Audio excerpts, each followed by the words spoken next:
नमस्कार दोस्तों, modern history के सीरीज़ में यह हमारा लेक्चर 15 है। कल हम लोगों ने कांग्रेस की स्थापना देखा था और देखा था कि किस सिचुएशन में कांग्रेस बनती है और कांग्रेस बनती है तो और जो ऑर्गेनाइजेशन है उसके बनिस्बत किस तरीके से अलग है, कांग्रेस की अपनी सीमाएं क्या है, क्या काम करती है, कांग्रेस की क्या खासियत है, हमने सारा चीज़ देख लिया। और अब जो भी हमारा फ्रीडम स्ट्रगल चलेगा उसके सेंटर पॉइंट में कांग्रेस ही रहेगा, तो कांग्रेस के इतर ही सारा मूवमेंट घूमेगा।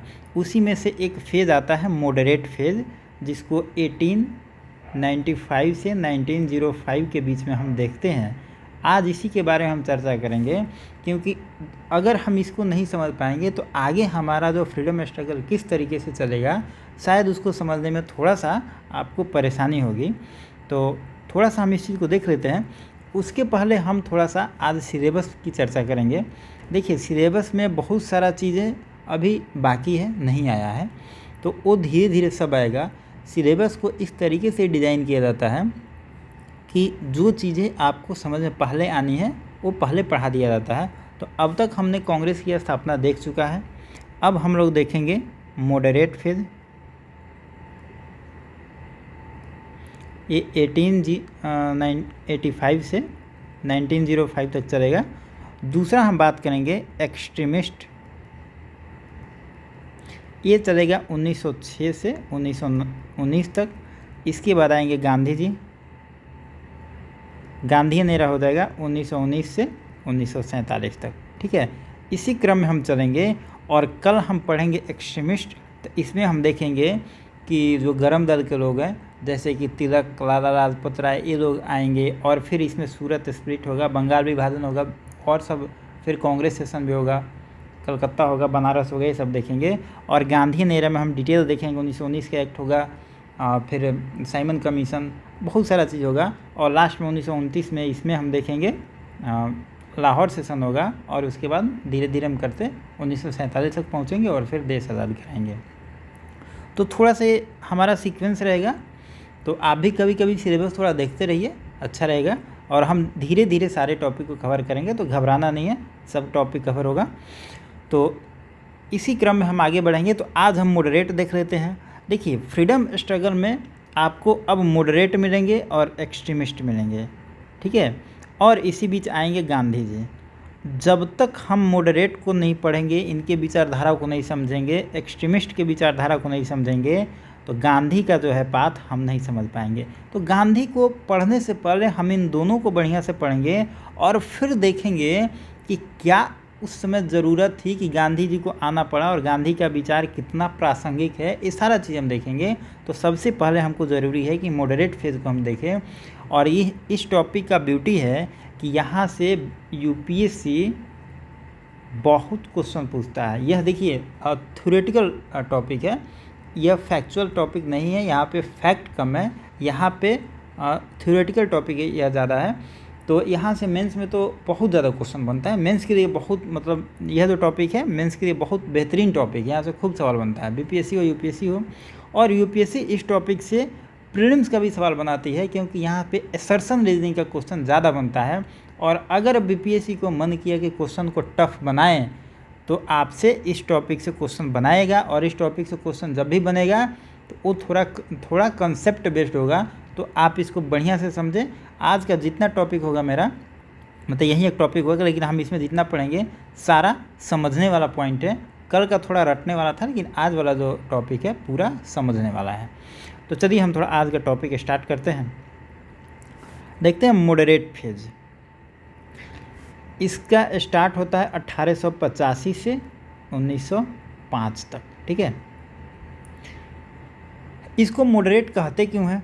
देखिए, कोई भी आदमी है, आपके घर में कोई एग्जाम्पल आप ले लीजिएगा, आपका मानते हैं सामने में एक लड़का रहता है बबलू। बबलू को मानते हैं आपने कोई गलती किया है तो उसको आपने एक थप्पड़ मार दिया, ठीक है। अब बबलू गया अपने मम्मी से शिकायत किया, उसकी मम्मी आई आपसे तो क्या बोलेगी? अरे बेटा तुम बड़े हो, प्यार से समझा देते, समझ जाएगा, अच्छे से समझा देते, मतलब बहुत प्यार से आपको समझा रही है, तो आपको क्या लगेगा कितनी अच्छी आदमी है, मतलब ये नरम स्वभाव की आदमी है, ठीक है। और इसी को कहते हैं मॉडरेट, इसी को कहते हैं उदार। और हम हिस्ट्री में पढ़ेंगे, इनको कहते हैं आपको, जो नरम है इनको कहेंगे नरम दल या उदारवादी या मॉडरेट। ठीक है, अब देखिए दूसरा एग्जाम्पल ले लेते हैं। मानते हैं ये मुन्ना है, मुन्ना को आप एक थप्पड़ मार दिए। मुन्ना गया अपने मम्मी से शिकायत किया, उसकी मम्मी एकदम आंधी की तरह आई, तूफान की तरह आप पे बरस गई और मतलब क्या क्या धमकी ना दी, FIR वगैरह जेल आपको डालने की सब धमकी दे दी, गोली बारूद सब करने की धमकी दे दी। तो इसको आपके दिमाग में क्या आएगा, यह आदमी जो है या औरत जो है या जो भी हो, मुन्ना की मम्मी हो या पापा हो, जो भी हो, ये बहुत गर्म मूड के आदमी है। इसको कहते हैं गर्म दल और इसको कहते हैं एक्सट्रीमिस्ट। ठीक है, बस यही अंतर है। मतलब आदमी दो तरीके का होता है। एक होता है कि देखिए कंडीशन एक ही है, यहाँ पे भी आपने एक थप्पड़ मारा, यहाँ पे भी एक थप्पड़ मारा है, कंडीशन एक ही है, लेकिन देखिए रिएक्शन क्या हुआ। एक व्यक्ति के पास रिएक्शन हुआ कि वो बहुत प्यार से आया, समझाया और बातों बातों में आपको सारा चीज़ बता दिया, तो वैसे लोग मॉडरेट होते हैं। और दूसरा है कि आपको एकदम आंधी तूफान की तरह बात किया, गोली बारूद की सब बात किया, धमकी देकर चला गया, वो गर्म दल का आदमी हो गया और वो हो गया एक्सट्रीमिस्ट। तो अब हम जो फ्रीडम स्ट्रगल पढ़ेंगे तो उसमें बहुत लोगों का योगदान होगा। तो उसमें आदमी भी तो दो तरीके का होगा, उसमें भी दो तरीके का होगा। तो जो व्यक्ति नरम स्वभाव का होगा उसको हम मॉडरेट कहेंगे और जो गर्म स्वभाव का होगा उसको एक्सट्रीमिस्ट कहेंगे। और मॉडरेट वाले कौन होंगे, इसमें आएंगे आपको दादा भाई नेरोजी, दादा भाई नेरोजी, फिरोज शाह मेहता, बदरुद्दीन तैयब जी, गोखले आएंगे इसमें, गोपाल कृष्ण गोखले और SN बनर्जी। ठीक है, एक चीज़ और देखिए, इसमें जितने लोग आपको दिख रहे हैं ना हाईली क्वालिफाइड है, मतलब कोई आदमी इसमें कम पढ़ा लिखा नहीं है। एक तो गांधी जी के गुरु हैं गोपाल कृष्ण गोखले, तो मतलब जो भी इसमें है। और वैसे भी कहा जाता है जो व्यक्ति नरम स्वभाव का होता है, मॉडरेट होता है, उसको अपने बुद्धि पर ज़्यादा वो अपने शक्ति से ज़्यादा, अपने मतलब शरीर की ताकत से ज़्यादा अपने दिमाग की ताकत पर विश्वास करता है, क्योंकि वो बहुत पढ़ा लिखा आदमी होता है। इसीलिए आदमी को उदारवादी होना चाहिए, मॉडरेट होना चाहिए।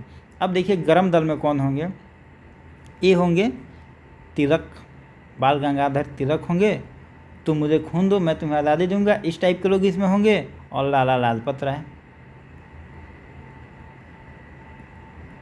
मतलब ये बात में ही एक खून और बंदूक की बात करेंगे, यही अंतर है। तो इनके बारे में हम कल पढ़ेंगे, इनकी क्या पॉलिसी है और इन मॉडरेट की क्या पॉलिसी है हम आज देखेंगे। और आज हम देखेंगे कैसे कैसे काम कर रहे हैं।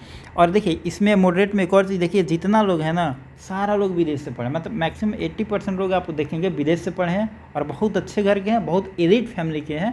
तो इन सारी चीज़ों को हम थोड़ा सा डिटेल में देखेंगे। तो आज हमारा फोकस मॉडरेट पर रहेगा। और आप भी अगर दोनों में चुनना हो तो मैं आपको प्रेफर करूँगा, राय दूँगा कि आप मॉडरेट ही बनिए, ज़्यादा बेटर है। चलिए तो थोड़ा सा हम देख लेते हैं। अब तो हम समझ गए मॉडरेट है क्या, अब इनके बारे में हम कुछ और देख लेते हैं, इनका काम करने का तरीका क्या है। ये कहते हैं कि जो स्टेट होना चाहिए, इनका मानना है कि स्टेट में पब्लिक और सरकार दोनों में बड़ा करीब अंतर होना चाहिए, बड़ा मतलब नज़दीकी का अंतर होना चाहिए। और जो सरकार होनी चाहिए वो बहुत अच्छे तरीके से चलना चाहिए। और बेहतर संबंध तब होगा जब सरकार लिबरल होगी। मतलब ये कहते हैं जो सत्ता में लोग बैठे हुए हैं, सत्ता में जो लोग बैठे हुए हैं वो लिबरल होना चाहिए। लिबरल होगा तब तो आपकी प्रॉब्लम को सुनेगा, समझेगा। अब मानते हैं कोई गुंडा मवाली को सरकार में भेज दीजिए, वो बम बारूद की बात करता हो, आप कहिएगा BPSC लेट हो गया तो बोलेगा क्या मतलब यार, लेट हो गया जाने दो। लेकिन कोई पढ़े लिखे विद्वान को भेज दीजिए, मुख्यमंत्री बना दीजिए, और उसके पास एक समस्या है कि BPSC का परीक्षा लेट हो रहा है, तो क्या करेगा, वो एक्शन लेगा। वो सोचेगा कि अरे भाई पढ़ाई का क्या मतलब होता है, स्टूडेंट पर क्या गुजरा है। तो ये कहते हैं जो सत्ता में जो लोग बैठे हैं उनको लिबरल होना चाहिए। और जब सत्ता में बैठे लोग उदार होंगे तो उनका जो बनाने की पॉलिसी होगी, पॉलिसी भी उनका उदार होगा। जब पॉलिसी उदार होगा तो वह लोगों के जीवन में उन्नति का काम करेगा, स्वतंत्रता की रक्षा करेगा। आप एक चीज़ और देखिएगा, जो भी मॉडरेट लोग होते हैं वो हमेशा फ्रीडम की बात करेंगे, फंडामेंटल राइट की बात करेंगे।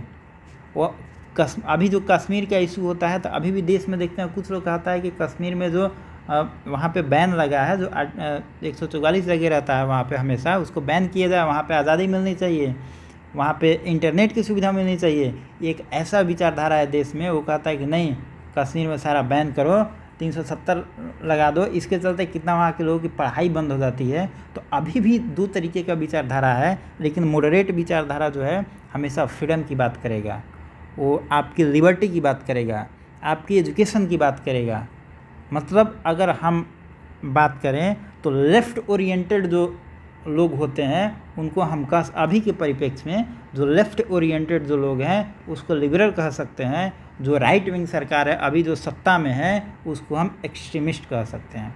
एक एग्जाम्पल की तरह, अब देखिए यह एग्जाम्पल है, इसको दिल पे नहीं लेना है। हो सकता है आप जिस विचारधारा से हो, लेकिन यह एक एग्जाम्पल है, ठीक है। हिस्ट्री पढ़ते हुए ज़्यादा मतलब हर बातों को दिल पे नहीं लेना है। वर्तमान परिप्रेक्ष्य से एग्जाम्पल लिया जाता है, उसको दिल पे नहीं लिया जाता है।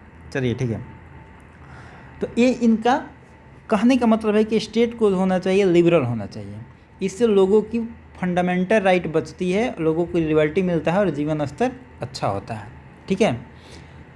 इनका एक और तर्क है, चलिए नहीं थोड़ा सा हाँ यहाँ पर और देख लेते हैं। इनका एक और तर्क है, ये कहते हैं कि ब्रिटेन के लोग यहाँ पे शासन कर रहे हैं, अब तो सत्ता में पूरी तरह से ब्रिटेन वाला आ गए हैं। तो अंग्रेज़ ब्रिटेन में जो शासन चलाते हैं, जो शासन करते हैं, वह बहुत लिबरल उनका गवर्नमेंट है, बहुत उदार किस्म का शासन चलाते हैं। लेकिन भारत में वो जब शासन चलाते हैं तो एक्सट्रीमिस्ट की तरह शासन चलाते हैं।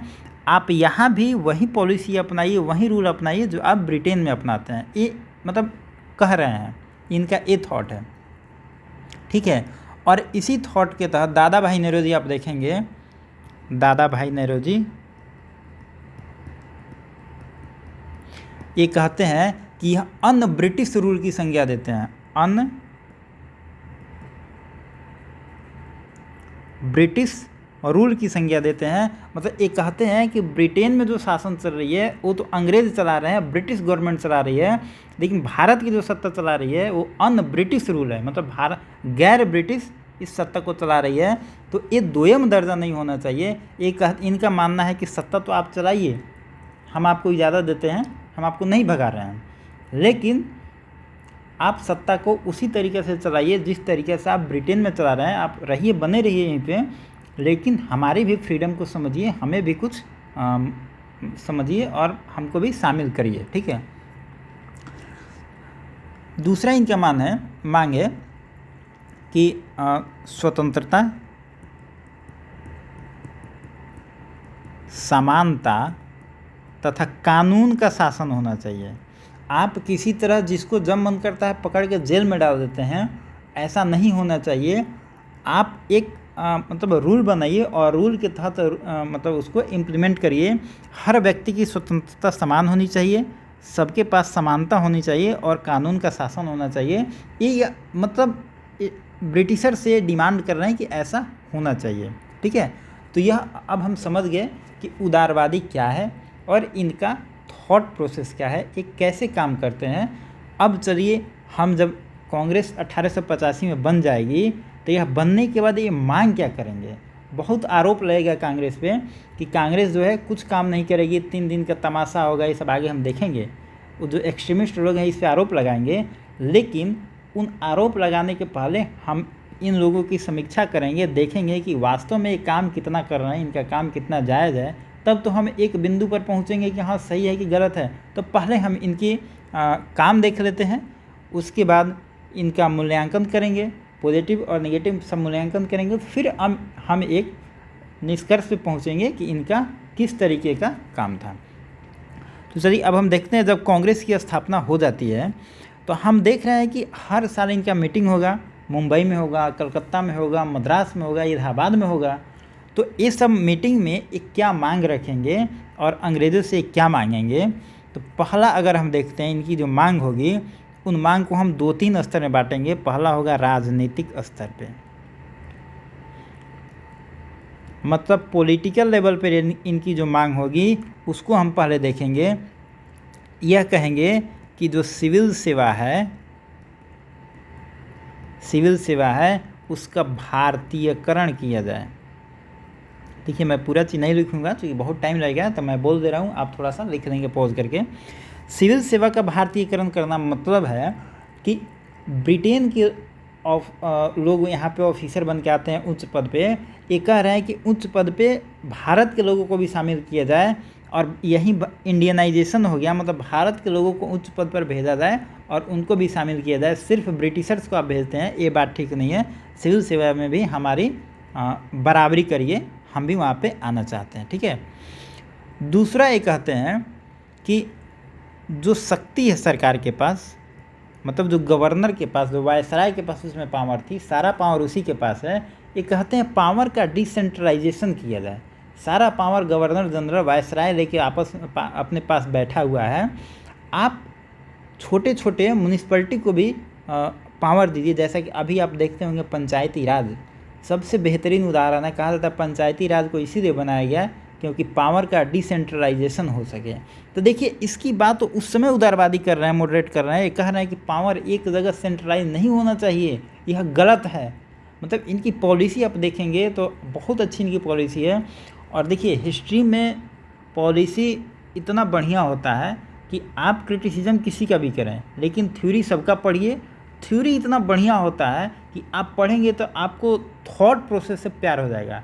जैसे हमने कल देखा था कि जब आईएनसी बन रहा है तो उसमें लोग 2 थॉट दे रहा है, एक सेफ्टी वॉल्व का थॉट दे रहा है, दूसरा लाइटनिंग कंडक्टिंग का थॉट दिया जा रहा है। 2 इसमें थ्योरी है, लेकिन दोनों थ्योरी का जो तर्क है ना बड़ा बेहतरीन है। हमने इसके पहले पढ़ा था कि डार्क एज क्यों है। डार्क एज में कुछ लोग कहता है, कुछ लोग कहता नहीं है, लेकिन दोनों का जो आपस में तर्क है ना, तर्क बड़ा बेहतरीन है। तो हिस्ट्री में कभी भी जहाँ पे डिबेट मिले ना, डिबेट को बहुत ध्यान से सुनिए।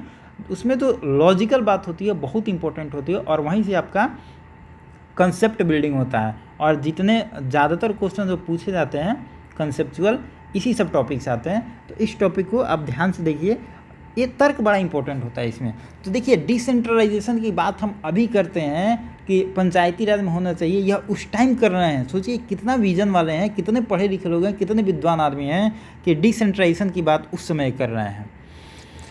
चलिए दूसरी बात ये कहते हैं कि एक विधायिका में सुधार की बात कर रहे हैं। मतलब जो यहाँ पे विधायिका है कानून बनाने के लिए जो है कह रहे उसमें सुधार करिए और भारतीय लोगों को भी शामिल करिए। और इनके आधार पे हम देखेंगे 1892 में सुधार अधिनियम पास होगा। यह प्रीलिम्स से पूछा जा सकता है कभी कभी कि सुधार अधिनियम कब पास होगा, 1892 में होगा। यह विधायिका में सुधार के लिए होगा कि हाँ भारतीयों के लिए भी जगह दिया जाएगा, इस टाइप से कुछ प्रावधान होगा। हालांकि इम्प्लीमेंटेशन बहुत इसमें बाद में आएगा, लेकिन कहीं ना कहीं ये प्रेशर बना के ये पॉलिटिकल सुधार करना, रिफॉर्म करने की कोशिश कर रहे हैं।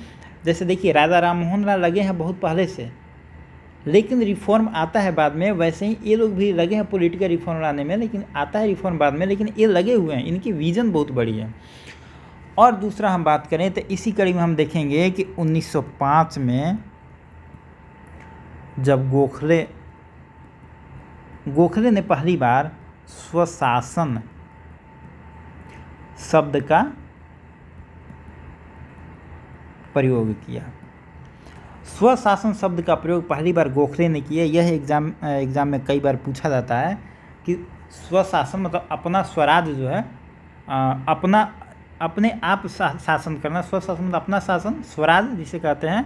गोखले सबसे पहले इसकी मतलब बात करेंगे, यह 1905 में करेंगे, यह एग्ज़ाम में आता है। तो देखिए इनका जो विज़न है, ये नहीं कह रहे हैं कि अंग्रेज़ों को हम भगाएंगे, ये कह रहे हैं कि अभी हम अंग्रेज़ ही शासन करें, लेकिन हम धीरे धीरे उसमें रिफॉर्म करेंगे और हम जब ताकतवर बन जाएंगे तो उनको एक टाइम के बाद हटा देंगे। और गांधी जी भी आएंगे तो शायद देखेंगे शुरुआत में इसी थ्योरी पे गांधी जी भी चलेंगे, ठीक है।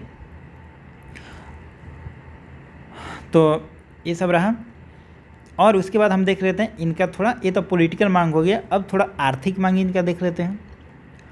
इनकी आर्थिक मांग को हम देखते हैं तो ये ब्रिटिश सरकार की जो पॉलिसी है, ब्रिटिशर्स की जो पॉलिसी है उसको ये बड़ा एनालिसिस करेंगे बढ़िया से, और ये एनालिसिस करके बताएंगे कि जो ब्रिटिशर्स हैं वो भारत के मतलब जो भी प्रॉपर्टी है यहाँ की, और यहाँ की सोने की चिड़िया है भारत, उसको अपने ट्रेड के माध्यम से विदेशों में ले जा रहे हैं और भारत इससे कमज़ोर हो रहा है। मतलब कहेंगे कि भारत का आर्थिक शोषण हो रहा है। इसको हमने बताया था आपको कि ये अपने बुक में लोग लिखते हैं और बताते हैं कि भारत की पर कैपिटा जो इनकम है मात्र 20 रुपया है उस समय। ये लोग एनालिसिस करके बताते हैं। तो ये सारा चीज़ जो है ये लोग बताते हैं और लोगों को अवेयर करते हैं कि देखो भाई, भारत की जो धन संपत्ति है यूरोप में जा रही है और भारत इसे कमज़ोर हो रहा है। ये हमने सारा इकोनॉमी वाला जो था उसमें हमने बता दिया। थोड़ा सा इसमें और डिटेल में बता देते हैं। एक फ्री ट्रेड की बात करेंगे। भारत में जो ये लोग ट्रेड करेंगे तो टैक्स वो दे नहीं रहे हैं। टैक्स किसको देना है? अंग्रेज़ों को देना है, और टैक्स सारा तो चला जाएगा वहाँ। तो इनके जो ट्रेड हो रहा है इससे भारत को 1 रुपया भी नहीं मिल रहा है। और पहले तो वहाँ से पैसा लेके आते थे और उसी पैसा से सामान खरीद के ले जाते थे। अब तो यहीं का टैक्स का पैसा है, कलेक्ट किए, सामान खरीदे और सीधे यूरोप पहुँच गए। तो अब इनको टोटल फ़ायदा ही फ़ायदा है। इनका लागत जीरो है और बाकी सारा फ़ायदा है। तो यही सब फ्री ट्रेड के माध्यम से ये सब लोगों तक पहुंचाने का काम करते हैं और बताते हैं कि ब्रिटेन जो है एक तरफा व्यापार कर रहा है। मतलब उस व्यापार से भारत को कुछ फ़ायदा नहीं हो रहा है, सारा फ़ायदा चीन को हो रहा है, ठीक है। दूसरा ये कहेंगे कि जो शिल्प हैं, शिल्पकार हैं हमारे, जो छोटे छोटे शिल्पकार हैं जो बहुत कम पैसों पे काम करते हैं, उनका ये पतन कर रहे हैं। हमने पढ़ा था कि जब डच जब आए थे, हमने पढ़ा था, तो इनकी जो पॉलिसी की बड़ी लिबरल पॉलिसी थी। ये जो शिल्पकार होते थे, कामगार होते थे, उनको बढ़िया पैसा देते थे, इनका शोषण नहीं करते थे। लेकिन हम इंग्लिश को अगर देखेंगे तो बहुत शोषण करेंगे और सबसे ज़्यादा शोषण यही करेंगे। तो इसमें शिल्पकार की जो स्थिति है बहुत ख़राब हो गई है। तो जो भी शिल्पकार हैं, छोटे छोटे कलाकार हैं, उनकी पॉलिसी बहुत ख़राब हो चुकी है। तीसरा एक और बात करेंगे, रेल की बात करेंगे। 1853 में रेल भारत में आ गया है और पहला रेल चलेगा मुंबई से थाने। ये कहेंगे कि रेल आ गया है तो रेल आने से अंग्रेज़ों का व्यापार और ज़्यादा बढ़ गया है। अब जैसे देखिए, बिहार में जैसे पटना में कोई सामान उगाया जाता है, ठीक है, XYZ कोई आइटम है, इसको अगर यूरोप ले जाना है तो यहाँ से इसको ले जाना पड़ेगा कलकत्ता, तब ना कलकत्ता पोर्ट के थ्रू जाएगा। अब देखिए, पहले रेल नहीं था 53 से पहले, तो कैसे जाएगा? ट्रक तो था नहीं, बैलगाड़ी होगा या जो भी इनके पास आइटम होगा वो धीरे धीरे जा रहा होगा। लेकिन अब इनके पास रेल आ गया तो रेल से क्या करेंगे? यहाँ से कलकत्ता जाने में अभी लगता है 1 दिन। मानते हैं उस समय इंजन का इफ़िशियंसी, ट्रेन की इफ़िशियंसी कम थी, 2 दिन लगा। मानते हैं 3 दिन लगा, फिर भी बैलगाड़ी से कई गुना ज़्यादा लगा। तो जो सामान इनको ट्रेड करने में पहले ज़्यादा मुश्किल होता था, ज़्यादा फेयर लगता था, अब रेलगाड़ी के आने से अब इनका जो व्यापार है और ज़्यादा बढ़ गया है और ये और ज़्यादा भारत को कंगाल कर रहे हैं और ये और ज़्यादा मालूमाल कर रहे हैं। इसी प्रक्रिया को ये कहते हैं कि रेल आने से भारत में शिल्पों की और स्थिति, इनकी शिल्पों की कारीगरों की, जो छोटे छोटे जो लोग हैं, किसानों की स्थिति और ज़्यादा ख़राब हो गई है। और संसाधन जो था भारत का, उसका भी बहुत शोषण हुआ। तो हर तरीके से भारत में उसमें शोषण होता है। तो यही सारे चीज़ों को मतलब उठाते हैं, अपने पत्रिका मैगजीन में छापते हैं और लोगों तक पहुंचाने की कोशिश करते हैं। दूसरा बातें करेंगे, ये कहेंगे प्रेस की बात करेंगे। प्रेस की स्वतंत्रता नहीं है। अगर गवर्नर जनरल वायसराय कोई अगर एक्सट्रीमिस्ट टाइप का आ गया तो नियंत्रण लगा दे रहा है। शिक्षा की व्यवस्था तो उस समय जीरो है, और हेल्थ की बात करें तो यह भी स्थिति खराब ही है। तो यह हम जैसे ऊपर में बताया कि फंडामेंटल राइट की बात करेंगे, और यह जो तीनों चीज़ आपका फंडामेंटल राइट है, ये कहते हैं कि आम आदमी को ये सारी सुविधाएं होनी चाहिए, लेकिन ये नहीं है। साथ में हम मज़दूर की बात करेंगे तो मज़दूरों के प्रति जो इनकी उदासीनता है, मतलब कम पैसा देके मज़दूरों का ये शोषण करेंगे। तो ये सारी बात जो भी समाज में उस समय घटनाएं हो रही हैं, इन सब बातों के उजागर करेंगे और लोगों को एक तरीके से अवेयर करने को काम करेंगे। अब देख लेते हैं इनका थोड़ा रणनीति क्या है, ये काम कैसे करेंगे। जो राष्ट्रवादी लोग होंगे, जो मॉडरेट लोग होंगे, उदारवादी लोग होंगे, इनका काम करने की पॉलिसी कैसे होगी। ये काफ़ी नरम स्वभाव के आदमी हैं, नरम दल के आदमी हैं, काफ़ी पढ़े लिखे लोग हैं। इनका जो काम करने का तरीका है बहुत नरम है और बहुत कानूनी काम करेंगे। क्योंकि देखिए इसमें इनमें ज़्यादातर लोग जो है ना, उस समय ब्रिटेन से ये लोग लॉ की पढ़ाई करके आया है। तो जब आदमी ज़्यादा पढ़ लिख लेता है ना, तो देखिएगा वो ज़्यादा मतलब लंद फंद कामों में नहीं फंसेगा। वो सिर्फ पॉइंट टू पॉइंट बात करेगा कि हाँ ये सही है, ये गलत है, बहुत सोचेगा। कुछ गलत कराने जाइएगा तो बहुत लॉजिकल बात करेगा। तो ये जो है नरम दल के हैं, बहुत अच्छे से लोगों से बात करेंगे और अपने पक्ष को बहुत संवैधानिक तरीक़ा से रखेंगे। तो ये जो है हमेशा इनके शुरुआती टाइम में आप देखेंगे कि संवैधानिक सुधार की बात करेंगे। ये कहेंगे कोई भी काम करना होगा, जैसे गरीबी हटाना हो, तो कहेंगे कि ब्रिटिशर्स जो हैं वो ऐसी पॉलिसी लाए, नियम बनाए, कानून बनाए गरीबी हटाने के लिए। और देखिए इनका पॉलिसी है कि ब्रिटिशर्स को कहेंगे हर चीज़ में कानून बनाने को, और जो गरम दल वाले हैं, कल हम पढ़ेंगे, गरम दल वाले हर बात में क्या करेंगे, वो अकेले निकल जाएंगे, माथा पे पगड़ी बांध के, तुम मुझे खून दो मैं तुम्हें आज़ादी दूंगा, अकेले ही लड़ने को तैयार हो जाएंगे। मतलब उनमें गरम दल वालों में अगर देखा जाए ना, तो जोश और जुनून बहुत ज़्यादा है। हालांकि ये इनकी जो पॉलिसी है, अकेले ही अंग्रेज़ों से लड़ने के लिए भिड़ जाते हैं, बहुत जुनून है इनमें, लेकिन इनकी जो पॉलिसी है उतना प्रैक्टिकल नज़र नहीं आती। आप अकेले अंग्रेज़ों से नहीं लड़ सकते हैं, अंग्रेज़ उसमें बहुत ताकतवर हो चुके हैं, उनके पास सेना है, सारा भारत उनके कंट्रोल में है, आप अकेले कितना लड़ सकते हैं। दूसरा, गरम दल के पास सेंट्रलाइज एक कोई ऑर्गेनाइजेशन नहीं था। खैर इनको हम बाद में देखेंगे, कल देखेंगे। लेकिन नरम दल की बात करेंगे कि इनके पास एक सेंट्रलाइज सिस्टम है, एक आईएनसी का गठन हो गया है जो पूरे भारत में है। तो इनका अगर दिल्ली से अगर चाहें तो कन्याकुमारी तक हिला सकते हैं, अपने पॉलिसी को बता सकते हैं, समझा सकते हैं। फिर भी इनकी जो पॉलिसी है, इस संविधान में सुधार की बात करेंगे, हर चीज़ में रिफॉर्म की बात करेंगे, ये हिंसा पे नहीं उतरेंगे। ये हर बात में, मतलब पढ़े लिखे व्यक्ति हैं तो कहने का मतलब है कि कोई भी बात होगा तो वो सोचेंगे कि चलो सोफ़ा पे बैठते हैं, चाय पीते हैं, चाय पे चर्चा होगा, निकल लेंगे, काम हो जाएगा, ख़त्म। इसीलिए देखते हैं कि जब हम देखेंगे फ्रीडम स्ट्रगल, तो उसमें नरम दल वाले लोगों को कम जेल भेजा जाएगा, और ऐसे लोगों को जितने वायसराय होंगे बड़ा अच्छा संबंध होगा, क्योंकि ये लोग वायसराय से मिलने जाएंगे तो वायसराय इनसे बड़े अच्छे से बात करेगा। उसको लगेगा कि यार वायसराय से तो ज़्यादा पढ़े लिखे यही लोग हैं, उससे ज़्यादा नियम कानून संविधान ब्रिटिश का यही जानते हैं। तो ये उल्टे वायसराय को समझाने लगेंगे, इसमें नेहरू जी आएंगे, गांधी जी आएंगे, पटेल आएंगे, ये लोग लंदन से बैरिस्ट्री पढ़ के आया है, तो वायसराय तो इन लोगों से कम ही पढ़ा है, तो फिर क्या बात करेगा इनसे। तो वही बात है, ये संवैधानिक सुधार करेंगे। और दूसरा बात है कि यह हर बात को एक मतलब अहिंसात्मक रूप से सरकार के सामने, जो वायसराय रहेगा उसके सामने रखेंगे, और एक लिखित प्रस्ताव पास करेंगे, एक मीटिंग करेंगे, उससे प्रस्ताव पास करेंगे, फिर उसको लेके वायसराय के पास जाएंगे, बोलेंगे कि यह हमारा मतलब सुधार है, भारत के लिए हम ये चाहते हैं, आप ये करिए। मतलब एक खुला विरोध कभी नहीं करेंगे, और गरम दल वाले कभी इनके पास पॉलिसी लेके नहीं जाएंगे, वो हमेशा इनका खुला विरोध करेंगे। बस दोनों में यही अंतर है।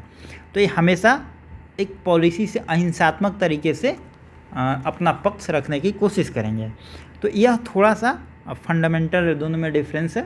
हमने लिखा नहीं है जो बहुत टाइम लगेगा, आप थोड़ा सा वीडियो पॉज करके लिख लेंगे जो पॉइंट होगा इसमें। अब देखिए हम इनकी समीक्षा करते हैं कि अब इनकी हम जो काम किए, जो पॉलिटिकल इनका एजेंडा था वो भी देख लिए, जो इकोनॉमिकल एजेंडा था वो भी देख लिए, इनके काम करने के तरीका को भी देख लिया। अब हम देखेंगे कि इनका मूल्यांकन हम करेंगे कि यह 10 साल 1885 से 1905 तक जो काम किए हैं, क्या इसमें पॉजिटिव है और क्या इसमें निगेटिव है। हम दोनों चीज़ों को यहाँ पे एक कंक्लूजन के थ्रू देखेंगे। पहले हम पॉजिटिव पॉइंट इनका देखते हैं कि यह क्या क्या किए। देखिए, उदारवादियों ने, जो लिबरल थे, इन्होंने इकोनॉमिकल जो थॉट था, जो भारत से व्यापार हो रहा था ब्रिटिश में, उस जो ट्रेड वगैरह हो रहा था, या जो भारत गरीब हो रहा था, मतलब इकोनॉमी से रिलेटेड जो भी इशू था, इसको ये लोग उजागर करने का काम किए। और इन्होंने बताया कि ब्रिटिशर्स जो है भारत में शोषण कर रहे हैं, और शोषक चरित्र की व्याख्या की। देखिए, यह पूछ दिया जाता है कि शोषक चरित्र की व्याख्या की ये किसने कहा, क्या कहा, तो ये थोड़ा सा आप याद रखेंगे। मतलब इन्होंने बताया कि ब्रिटिशर्स जो है भारत में शोषण कर रहे हैं, और इन्होंने मैथ्स और मैथमेटिकल कैलकुलेशन किया, और स्टैटिक्स वगैरह का जो कैलकुलेशन अभी आप देखेंगे जीडीपी वगैरह निकालने में किया जाता है, वो कैलकुलेशन उसी टाइम में कर रहे हैं। और ये मैथमेटिकल कैलकुलेशन करके बता रहे हैं कि देखो भाई, पिछले 10 सालों में भारत में ऐसे ऐसे ट्रेड बढ़ रहा है अंग्रेज़ों का, और 10-20 साल 50 साल के एवरेज देते हैं कि अब इतना भारत और गरीब हो रहा है, आने वाले टाइम में इनका ट्रेड और बढ़ेगा। मतलब ये लोग सोचिए कि इनके पास कुछ नहीं है, फिर भी उसमें मैथमेटिकल और जो स्टैटिक्स वाला कैलकुलेशन है वो सारा करके पर कैपिटा इनकम निकाल लेते हैं। कोई इनके पास एजेंसी नहीं है। अभी हमारे पास इतना नीति आयोग और CSO वगैरह एजेंसी है, फिर हम लोग जीडीपी गलत निकाल देते हैं, लेकिन इनके पास कुछ भी एजेंसी नहीं है। फिर भी ये लोग 2 से 4 मात्र 10, 20, 50 आदमी हैं, और ये लोग सारा कैलकुलेशन करते हैं। कोई कंप्यूटर भी उस समय इतना डेवलप नहीं है। तो देखिए, इनकी जो पॉलिसी देखा जाए, इनकी विजन देखा जाए कितना बड़ा है। तो यह कहते हैं, पर कैपिटा इनकम भी बता देते हैं, पूरा एनालिसिस भी कर देते हैं। मतलब लोगों को सारा जो पॉलिसी है ब्रिटिशर्स का, उसको ये नंगा कर देते हैं लोगों के सामने, और बताते हैं कि यह जो ब्रिटिशर्स कर रहे हैं, यह शोषण कर रहे हैं, और सत्ता का काम होता है, सरकार का काम होता है वेलफेयर करना, परोपकार के काम करना, लेकिन यह शोषण कर रहा है। साथ में एक वाइट बर्डन थ्योरी है, श्वेत व्यक्ति का सिद्धांत, एक वाइट बर्डन थ्योरी है। ये कहता है कि अंग्रेज़ इसी थ्योरी पे काम करते थे। ये कहते थे हम ब्रिटिशर्स हैं, हम अंग्रेज़ हैं, भगवान ने हमें सुंदर बनाया, मतलब हम सामर्थ्य हैं शासन करने के लिए, और मतलब आप सामर्थ्य नहीं है क्योंकि आप काले हैं। तो काले गोरे का ये भेद करते हैं, रेसिज्म भी करते हैं, और ये अपने आप को श्रेष्ठ मानते हैं।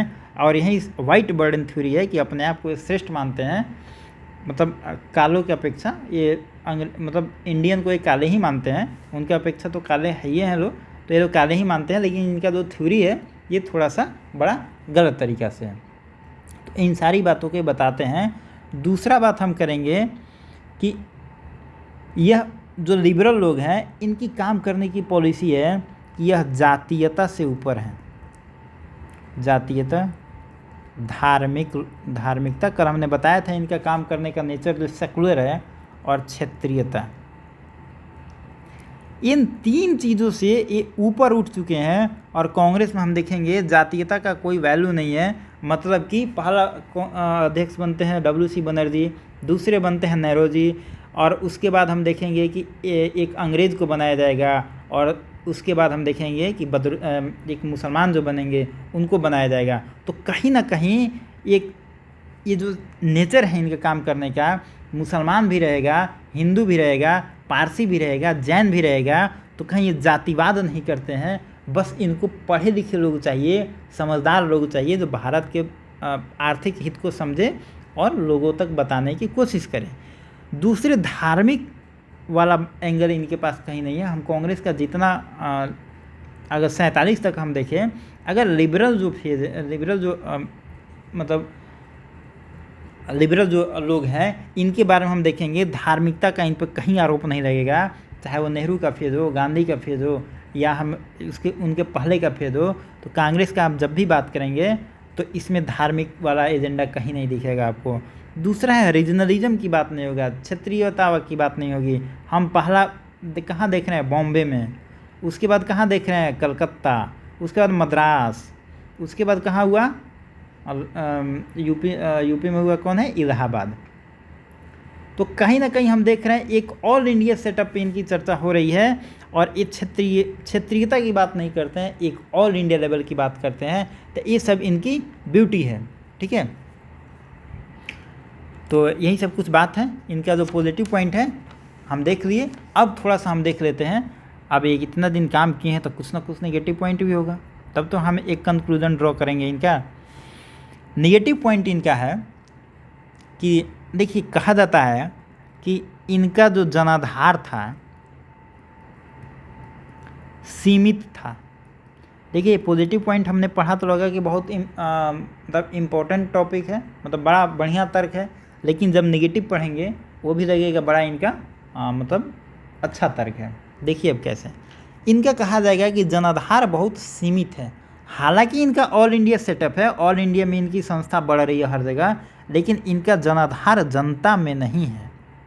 कारण क्या है कि ये बहुत पढ़े लिखे हाई प्रोफाइल लोग हैं, ये ब्रिटेन से पढ़ के आए हैं, लंदन से पढ़ के आए हैं। तो इन लोगों में चाहे यहाँ भी जो लोग पढ़े हैं उस समय कलकत्ता यूनिवर्सिटी से पढ़े हैं, मतलब बड़े बड़े अच्छे यूनिवर्सिटी से पढ़े हैं।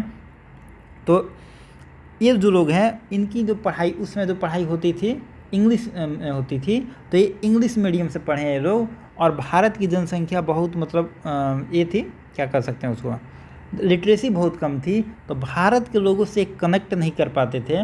और आज भी अगर देखेंगे अपने गांव में, जो आपके गांव में जो सबसे ज़्यादा पढ़ा लिखा आदमी होगा ना, वो गांव के लोगों से कनेक्ट उतना बढ़िया नहीं कर पाता है, क्योंकि गांव के लोगों का सोचने का ना एक अलग तरीका है, एक अलग नज़रिया है, अलग विचारधारा है। और पढ़ा लिखा आदमी जो 5 साल 6 साल अगर लंदन में रहा हुआ आएगा तो फिर गांव के लोगों को उतना बढ़िया से कनेक्ट नहीं कर पाएगा, वो एक फील नहीं आता है। तो ये जो लोग थे जाते थे और ये लोगों से बात करते थे कि देखिए आपका इनकम कम हो गया, ब्रिटिशर्स आपका शोषण कर रहे हैं। तो ये सब जो बात है पढ़े लिखे लोगों को समझ में आएगा ना। गांव का लोग, अब गांव में आज भी आप किसी को जाके कहिए कि जीडीपी कम हो गया तो क्या समझेगा, उसको बताइए कि महंगाई बढ़ गया है, जो आलू 10 रुपये खरीदते थे अब 15 रुपये हो गया, तो इस बात को समझेगा। लेकिन कहिए कि जीडीपी बढ़ गया है, प्राइवेटाइजेशन हो रहा है रेलवे में, वो नहीं समझेगा। रेलवे का प्राइवेटाइजेशन से उसको क्या मतलब है। तो ये सारी ये जो लोग थे ये बहुत पढ़े लिखे थे, पढ़े लिखे बात करते थे, तो ये जनता को अपनी बातों से कम्युनिकेट नहीं कर पाते थे, एक अटैचमेंट नहीं जुड़ पाता था। और देखिए यह जो बात है आज भी सही है कि आज भी जितने पढ़े लिखे नेता हैं उनके देखिएगा हारने की संभावना ज़्यादा रहती है। जितने कम पढ़े लिखे हैं देखिएगा हमेशा वो बहुमत से जीतते हैं। आप लोकसभा में उठा कर देख लीजिए, अपने विधानसभा में कहीं का भी उठा कर देख लीजिए, पढ़े लिखे लोग बड़ा मतलब उनके, क्योंकि देखिए वो वोट मांगने की उनकी शैली भी अलग होती है, वो मुद्दों पे मांगते हैं। और यहाँ पे वोट किस तरीके से चलता है, क्या का जो विचारधारा चलता है आपको पता ही है। तो पढ़ा लिखा लोग का एक दिक्कत होता है कि वो आम आदमी से कम्युनिकेट नहीं कर पाता है, पढ़े लिखे आदमी से कम्युनिकेट कर पाता है, और उसमें लिटरेसी बहुत कम है। तो यह इनकी एक नेगेटिव पॉइंट है। दूसरा अगर हम बात करें तो इनका संगठन तो है, संगठन तो ये बना ली है ऑल इंडिया लेवल का, लेकिन इनमें जो है काफ़ी इलीट क्लास के लोग शामिल हैं। अब जैसे बदरुद्दीन तैयब जी हैं, WC बनर्जी हैं, दादा भाई नौरोजी हैं, गोपाल कृष्ण गोखले हैं, ये लोग इतने पढ़े लिखे लोग हैं। इनका अब किसी को पार्टी ज्वाइन करना है तो जाके इन्हीं से बात करेगा। अब एक आम आदमी तो इनसे कनेक्ट हो नहीं पा रहा है, तो ये भी जाहिर सी बात है नहीं हो पाएंगे। तो इनसे जो कनेक्ट होगा पढ़ा लिखा लोग होगा। तो इनका जो एक ऑर्गेनाइजेशन बनते जा रहा है ना, इलीट क्लास का बनते जा रहा है, जो ज़मींदार है, विदेशों से पढ़ के आए हैं। तो मतलब जो हम ऊपर समझाए, कहने का बात वही है कि इलीट क्लास का ऑर्गेनाइजेशन बनते जा रहा है, जिसमें कल हमने पढ़ा भी था कि पत्रकार हैं, डॉक्टर हैं, इंजीनियर हैं, वकील हैं, और यही सब लोग मिलेंगे आपको। जो मॉडरेट फेज होगा इसमें यही सब देखने को मिलेगा। तो यह एक इनमें कमी है। दूसरा अगर कमी की बात करें तो दूसरा कहा जाता है कि यह जो है इसमें जो लोग शामिल हैं ज़्यादातर हिंदू लोग शामिल हैं। हिंदू जो धर्म है, इस धर्म के लोग ज़्यादातर शामिल हैं, क्योंकि देखिए भारत की जनसंख्या में मेजॉरिटी में हिंदू है, और मेजॉरिटी में हिंदू है तो कहीं ना कहीं हर जगह वो ज़्यादा मिलेगा ही। तो यह एक आरोप पे लोग लगाते हैं कि मुस्लिम लोग कम है, हिंदू लोग ज़्यादा है। हालांकि इस मेजोरिटी में उतना दम नहीं है, क्योंकि उस समय का जो मॉडरेट फेज था, इतना पढ़ा लिखा लोग था कि यह जातिवाद और क्षेत्रवाद की बात नहीं करता था। लेकिन आरोप इस बात का लगता है क्योंकि संख्या में हिंदू लोग ज़्यादा थे। ये तो बात फैक्ट है कि हिंदू लोग ज़्यादा थे, तो इसका सिंपल रीज़न है कि मेजोरिटी में ही हिंदू ज़्यादा थे। ठीक है। और अगर एजुकेशन की बात करें तो मुस्लिम के एजुकेशन उस समय कम था, और आज भी देखें तो मुस्लिम के एजुकेशन कम है। सच्चर कमीशन का रिपोर्ट भी ये बात कहता है कि मुस्लिमों में एजुकेशन कम है। तो यह फैक्ट बात है। तो यह आरोप लगता है, हालांकि इस आरोप में उतना दम नहीं है। तीसरा बात कहते हैं, इन पे आरोप लगता है, नकारात्मक नेगेटिव पक्ष है इनका, कि ये लोग जो राजनीति करते थे, देखिए ये तो था एक पॉलिटिकल पार्टी, सारा लोग राजनीति करते थे, लेकिन ये लोग का जो राजनीति करने का तरीका था ना, फुल टाइम राजनीति नहीं, पॉलिटिशियन नहीं थे, ये अंशकालिक, मतलब कह सकते हैं हाफ टाइम ये लोग पॉलिटिक्स करते थे। फुल टाइमर पॉलिटिक्स ये लोग नहीं करते थे। मतलब आप कह सकते हैं कि एक साइड है मोदी जी और एक साइड है Rahul Gandhi. Modi ji full time politics में रहते हैं, वो प्रधानमंत्री के कुर्सी पे रहें या इलेक्शन में रहें या इलेक्शन के बाद रहें, इनके दिमाग में फुल टाइम पॉलिटिक्स चलता है, इनको कुछ नहीं सूझता है बाकी। राहुल गांधी हैं, वो जब मन करता है तो प्रेस में आ जाते हैं, जब मन करता है कहीं और चले जाते हैं। 5-10 दिन आपको गायब मिलेंगे, फिर आपको आ जाएंगे। तो इनकी जो पॉलिसी है, देखिए एक एग्जाम्पल की तरह था कि आप समझ जाएं, है ना। तो कहने का मतलब है कि यह जो है, यह फुल टाइमर पॉलिटिक्स में नहीं आते हैं, ये कभी आते हैं कभी चले जाते हैं। मेन कारण क्या है कि देखिए ये जितने लोग हैं ना, अपने अपने फील्ड के प्रोफेशनल हैं।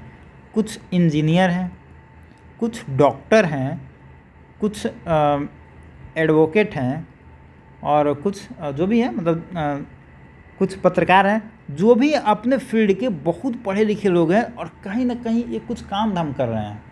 अब उस समय तो पढ़ाई इतना कम ही था, अब जो भी पढ़ लेता था, उस समय का कोई बेरोजगार नहीं दिखेगा पढ़ा लिखा, तो जो भी उसमें पढ़ लेता था वो कुछ ना कुछ नौकरी करता था। तो ये लोग जिस फील्ड में थे, जो डॉक्टर थे बड़े डॉक्टर थे, जो इंजीनियर थे बड़े इंजीनियर थे, जो एडवोकेट थे बड़े एडवोकेट थे उस समय, तो इन लोगों के पास अपना मुख्य पेशा भी होता था।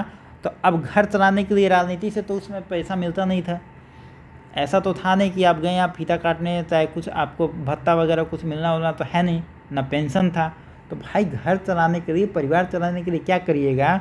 तो ये लोग अपना मेन पेशा जो था, इंजीनियरिंग, मेडिकल, एडवोकेट जो भी था करते थे, बाकी जो टाइम बचता था वो ये पॉलिटिक्स को देते थे। तो इन पे आरोप लगता है कि ये मेन फुल टाइमर पॉलिटिशियन नहीं थे, ये लोग मेन अपना पेशा करते थे, अपना काम करते थे, और जब टाइम मिलता था उससे तब ये लोग आकर पॉलिटिक्स करते थे। तो इससे काम नहीं चलेगा, इसीलिए कुछ लोगों ने इसको, और कांग्रेस का जो होता था मीटिंग, आप देखेंगे ईयर के लास्ट का 3 डेज 29, 30, 31 दिसंबर को हर साल इनका मीटिंग होता था कांग्रेस का। और इसको जो एक्सट्रीमिस्ट लोग हैं, इन पे सारा इल्ज़ाम लगाएंगे एक्सट्रीमिस्ट लोग। तो देखिए ये लोग कहेंगे जो 3 दिन का इनका सेशन होगा, कांग्रेस का सेशन होगा, इसको कहा जाएगा 3 दिन का तमाशा। 3 दिन का तमाशा या राष्ट्रीय मेला या सालाना जलसा, ये तीनों नाम से इनको जो एक्सट्रीमिस्ट लोग होंगे, मतलब जो गरम दल वाले होंगे, इनका मजाक उड़ाएंगे। कहेंगे 3 दिन का तमाशा है, 3 दिन लोग आते हैं, चर्चा करते हैं, और एक पुर्जा पे अपना कुछ मांग बना लेते हैं 5-6, और फिर चले जाते हैं वायसराय के पास। वायसराय कुछ करता नहीं है, तो इन पे सब तरीके का इल्ज़ाम लगेगा कि ये 3 दिन का तमाशा। एग्ज़ाम में पूछा जाता है कि 3 दिन का तमाशा किसको कहा गया है, राष्ट्रीय मेला किसे कहा गया है, और सालाना जलसा। ये तीनों टॉपिक एग्ज़ाम में आया हुआ है, आप इसको ध्यान रखेंगे। ठीक है। एक यहाँ पे टॉपिक छूट गया था, हाँ यहीं पे होगा। देखिए ये बहुत कम लोगों का, इनका जो जनाधार था बहुत सीमित लोगों पे था। तो यहीं पे डफरिन एक इन पे कमेंट करेगा। मतलब देखिए अब जैसे पहला समिट हम देखते हैं कांग्रेस का, तो उसमें मात्र 72 लोग हैं। तो पूरे भारत में 72 लोग हैं। दूसरा समिट में कुछ लोग बढ़ रहा है, फिर तीसरा में बढ़ रहा है, फिर चौथा समिट हम देखेंगे 1000 लोग हो रहा है। तो ऐसे करते करते ये भारत के बहुत कम लोगों का प्रतिनिधित्व करेंगे, लोगों से इनका जुड़ाव कम होगा, क्योंकि पढ़े लिखे लोग ही कम है और इनका रिक्वायरमेंट है पढ़ा लिखा लोग। तो डफरिन एक बात बोलेगा इनको, कांग्रेस के बारे में कहेगा कि यह जो है डफरिन कांग्रेस को कहेगा सूक्ष्म तंत्री, माइक्रोस्कोपिक कहकर इनकी मतलब खिल्ली उड़ाएगा।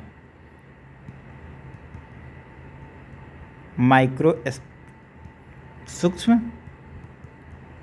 तंत्रीय, माइक्रोस्कोपिक कहेगा इनको, मतलब कहेगा ये लोग इतने कम लोग संख्या है कि इनको माइक्रोस्कोप से देखना पड़ेगा कि भारत में कहाँ कहाँ ये लोग फैले हुए हैं।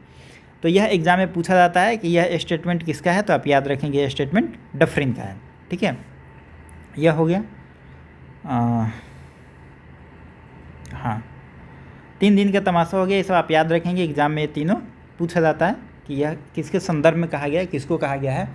दूसरा एक और इनके बारे में मजाक उड़ाया जाता है कि यह जो था अपनी बातों को अच्छे से रख नहीं पाते थे, जब ब्रिटिशर्स के पास जाते थे तो अपने बातों को इतने उदार तरीक़े से रखते थे कि इनकी बातों का कोई प्रेशर नहीं बनता था, है ना। ये जाते थे वायसराय के साथ चाय पानी पी के आ जाते थे, हाथ हाथ मिला के एकदम बढ़िया से। जो कल्चर इन्होंने लंदन में सीखा था, जो एलीट क्लास का कल्चर होता है, हाथ मिलाए, गले मिलाए, प्यार से बात किए, इंग्लिश में बात वगैरह किए और सोफा पे बैठे चाय पी के अपने प्रस्ताव को रखे और आ जाते थे। तो ये आरोप इन पर लगता है कि इनकी बातों में दम नहीं होता था, ये दबाव नहीं डाल पाते थे, इससे इनका कुछ जो बदलाव होना चाहिए था भारत में, बदलाव नहीं हो पाता था। इसके आगे हम देखते हैं कि जब इनका रहन सहन इंग्लैंड में हुआ है, तो जब ये आएंगे तो इनका पहनावा, पोशाक, बोलचाल का तरीका, इनका जीवन स्तर, इनका कार्यशैली सारा वेस्टर्न हो गया है। और यह वेस्टर्न कल्चर आने से इनमें वेस्टर्न कल्चर आने से हम देख रहे हैं कि भारत के आम जनता से जुड़ाव नहीं कर पाएंगे। आप देखेंगे कि गांधी जी जब आएंगे अफ्रीका से, या जब विदेश से पढ़ के आएंगे, तो गांधी जी उस समय कोट सूट पैंट और मफलर वो नहीं जो हम लोग ठंडा के दिन में कान में बांधते हैं, वो मफलर नहीं, जो टाई के संदर्भ में पहना जाता है गला में, वो मफलर बांधते हैं। गांधी उस समय इतने फैशन में थे, लेकिन भारत में आएंगे, भारत की गरीबी को देखेंगे, हालात को समझेंगे, उनका दिल पिघल जाएगा। फिर एक धोती को फाड़ेंगे और उसको 2 जगह पहनेंगे, 2 बार पहनेंगे, वो अलग बात है। लेकिन वहाँ से कहने का मतलब, वहाँ से जो भी पढ़ के आ रहा है वो सारे लोग जो हैं वेस्टर्न कल्चर को एडॉप्ट कर लिया है। और जब आप खुद देखिए, अभी भी थोड़ा सा आप वेस्टर्न कल्चर का ड्रेस पहन के अगर अपने गांव में चले जाइए, तो गांव में आपको लोग अभी खिल्ली उड़ा देगा। सोचिए उस समय जब ये लोग आते थे अपने गांव में, तब लोग, या शहर में, तो लोग इनको किस नज़रिए से देखता होगा। तो ये सब इन पर आरोप लगा है। लेकिन यह तो हो गया पॉजिटिव और नेगेटिव पॉइंट।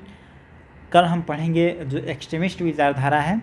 तो अब आप एक कंक्लूजन ड्रॉ करने के स्थिति में हो गए होंगे कि ब्रिटिशर्स के सामने जो लिबरल लोग हैं, लिबरल लोगों का काम करने का तरीका क्या है, इनका जो पॉजिटिव पॉइंट क्या है, इनके नेगेटिव पॉइंट क्या है। देखिए, ये मानते थे कि हाँ ठीक है, हम दबाव नहीं डाल पाते हैं, बात सही है। अब जैसे इनकी प्रॉब्लम में कुछ समझ लेते हैं। पहला कांग्रेस सेशन में 72 लोग हैं, पूरे भारत में 72 लोग फैले हुए हैं।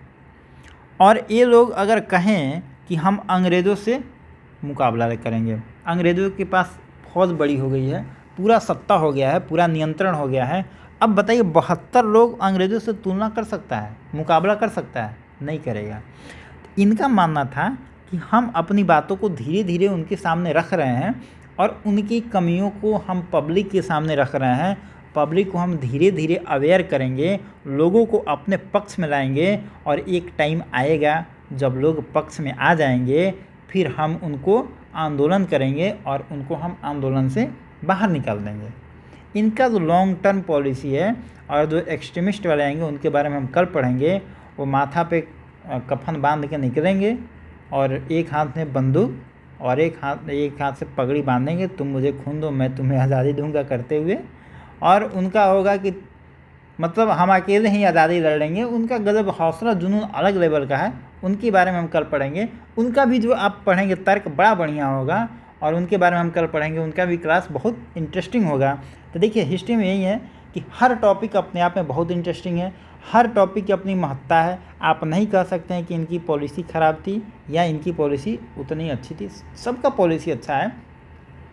अभी जिस फेज़ में हम रह रहे हैं 1885 से 1905 के टाइम में, इस समय अगर कोई भी विरोध करता तो स्थिति ये थी कि ये जेल में डाल दिया जाता, और जेल में डाल दिया जाता तो हमने 1857 की क्रांति में देख लिया है कि सेकंड लेवल पे कोई लीडरशिप नहीं है, मतलब लीडरशिप की भावना लोगों में नहीं है, लोगों में एकजुटता नहीं है। तो यह लोगों में एकजुटता, लीडरशिप की भावना, नेशनलिज्म की भावना जगाने का काम ये मतलब लिबरल लोग करेंगे और मॉडरेट लोग करेंगे। लिबरल वही है जो मॉडरेट है।